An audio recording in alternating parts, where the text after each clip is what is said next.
to The Catholic Perspective, a podcast brought to you by rcspirituality.org. Enjoy the episode. Some straight talk about relics.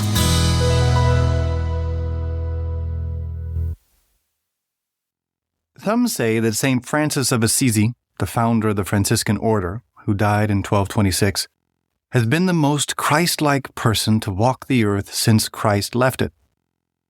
Even non-believers who visit his tomb go away deeply moved. The tomb is embedded in a pillar of rock, hewn from the ground deep underneath the basilica erected in his honor in his hometown of Assisi. After visiting the basilica, tourists and pilgrims climb down a long flight of stairs to admire the altars and artwork in the beautiful crypt on the lower level. A small sign directs visitors who want to pay their respects to the saint himself even farther down. As they descend the narrow staircase, they enter a crowded, unadorned chapel, carved from the living rock of the mountain where the ancient town of Assisi was built. Pilgrims from all over the world kneel there, quietly contemplating the final resting place of the great saint and founder.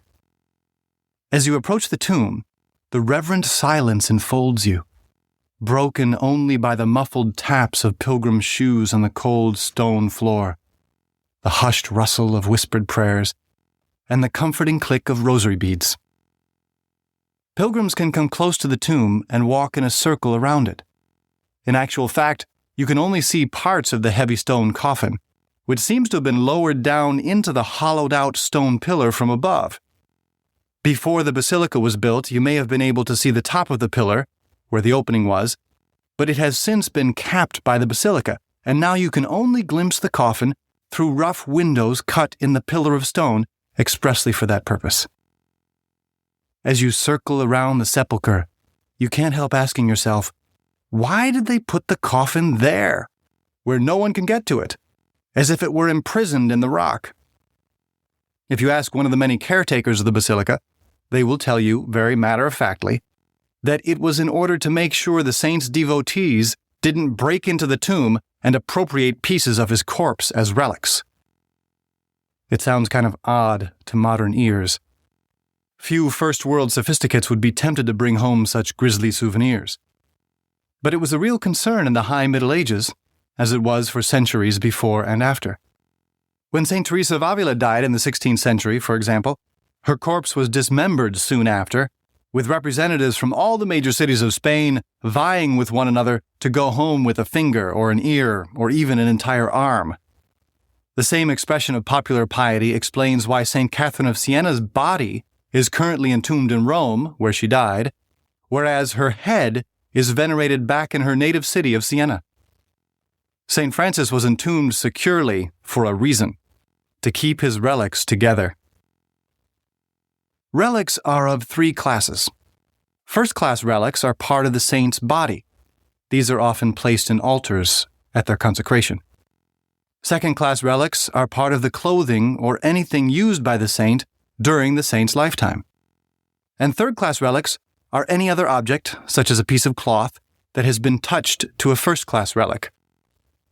Canon law strictly forbids the buying and selling of relics, a practice which bred abuses in past centuries. Even the Bible condones veneration of relics. In the Old Testament, the second book of Kings records that a dead man was brought back to life when his corpse came into contact with the bones of the great prophet Elisha.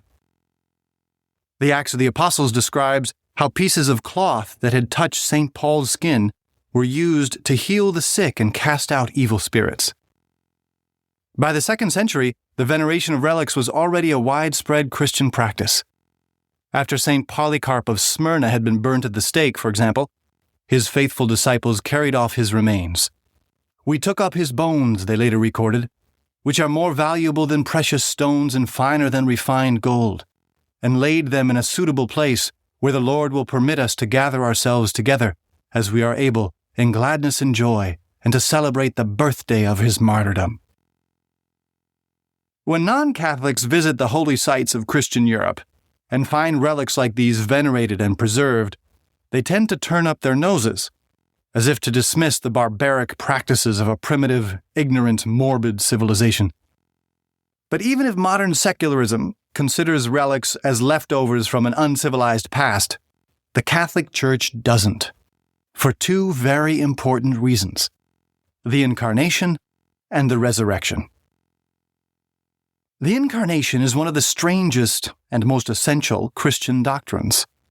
It states that the eternal, invisible, all-powerful God actually took flesh in the womb of the Virgin Mary and became a real human being, equal to us in all things except sin. It wasn't a temporary appearance, like the pagan gods of old who used to disguise themselves in human form so as to seduce and exploit hapless mortals. And it wasn't a trick. The one true God really became true man. He had a body just like ours. He had hair. He had teeth and hands. He had to eat and sleep. He got tired. He worked and studied. He had a voice and a smile all his own. He wore real clothes and sat in real furniture. It's so easy to forget that. It's so easy to reduce the spiritual life to ideas and feelings and good desires and make of the Incarnation an abstract dogma. But such a faith is not Christian. Christianity is about grace getting down and dirty. It's about God rolling up his sleeves and stepping into our shoes in order to show us how to live life to the full and to walk with us to heaven. The ones who remember and live this truth to the full are called saints. For them, Christ is a real person, a true companion, a Savior who changes them and makes their lives just like his, full of power and love and mercy, and the indescribably attractive aroma of holiness. In the saints, the Incarnation is prolonged, and the work of redemption continued.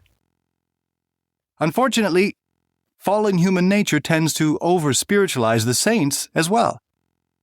Often when you read about them, you get the impression that they were nothing like you, that they were some kind of superhero, and so you draw the tragically erroneous conclusion that you could never be like them.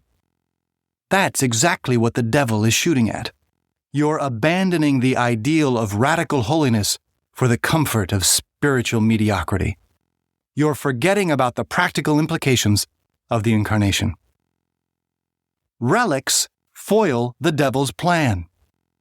When you see St. Francis Xavier's right arm encased in silver on the side altar in the Gesù Church in Rome, when you see Doubting Thomas's finger bone, or St. Luke's skull, or St. Bernadette's body still incorrupt 150 years after her death, when you see such tangible, incontrovertible, physical evidence that these remarkable heroes of the faith were real flesh and blood human beings just like you, that the power of Christ's grace can work miracles and wonders through fragile human vessels like these, you are more easily inspired to follow in their footsteps.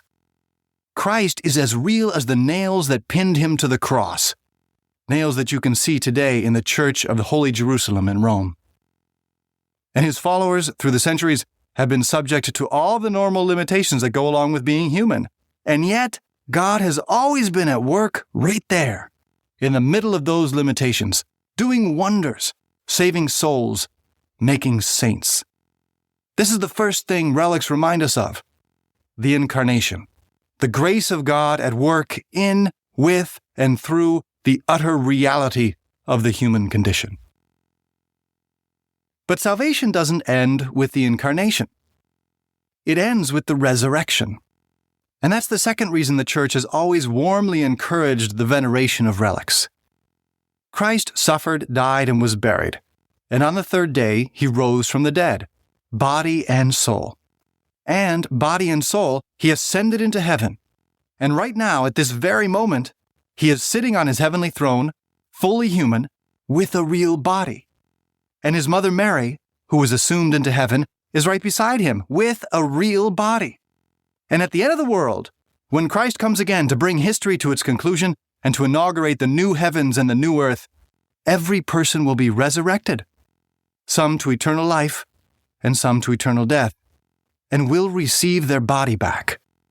For those who died in friendship with Christ, their resurrected body will be glorified, just like Christ's and Mary's, It will no longer be subject to the limitations of space and time. This is the faith of the Church, the truth that gives meaning to the sufferings and trials of earthly life, that enables us to find happiness amid them, knowing that this life is a swift passage through time, a chance to grow in love, but the next life is everlasting, the time to experience the fullness of love. In the Incarnation, God came to be with us in this beautiful but fallen world. In the resurrection, He takes us, body and soul, to be with Him in a world of endless beauty and limitless life. The devil also does his best to make us forget about the resurrection. He much prefers that we try to arrange total fulfillment in this life, as he convinced Adam and Eve to try to do. And once again, relics help foil his plan. They powerfully evoke the resurrection of the body, the end of the world, and the beginning of eternity. When faithful Catholics kneel before an altar built over the mortal remains of a martyr or a saint, they are venerating fellow Christian warriors who suffered and sacrificed and died for the sake of the eternal kingdom. In contemplating the relics of these heroes, of these older brothers and sisters in the faith, Catholics are reminded that they are only passing through this earth, that the best is yet to come, and that the future kingdom is as real, indeed more real, than the passing kingdoms of this world.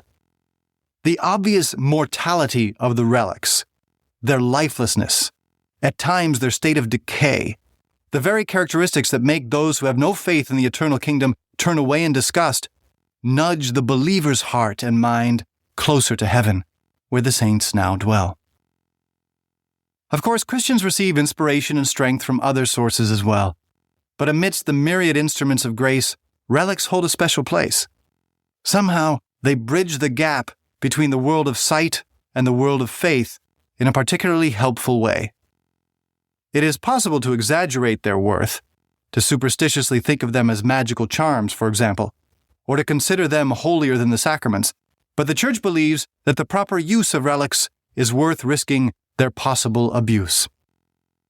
The Incarnation and the Resurrection. Nothing less is at stake when that puzzled tourist asks why St. Francis's coffin has been irreversibly inserted into the stone pillar. And nothing less is at stake when the poor pilgrim chips off a piece of stone from the great basilica to bring it home. It will serve well as an unofficial third-class relic, a powerful, tangible reminder that before he entered the blessed realm, St. Francis walked this earth, this same earth that Jesus walked and came to save and will renew, this same earth that you walk, with hopes of coming someday where Francis is today and joining him forever when this world passes away. And that's some straight talk about relics. Got questions about the Catholic Church? The Straight Talk series makes key Catholic issues easier to understand. These explanations aren't meant to be exhaustive treatments, but instead offer clear reference points for the Catholic perspective. Straight Talk about the Catholic Church.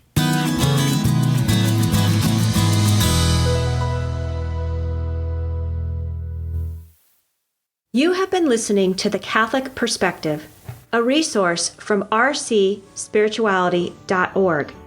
Please visit our website and check out more great resources to help you pray, learn, grow, and go.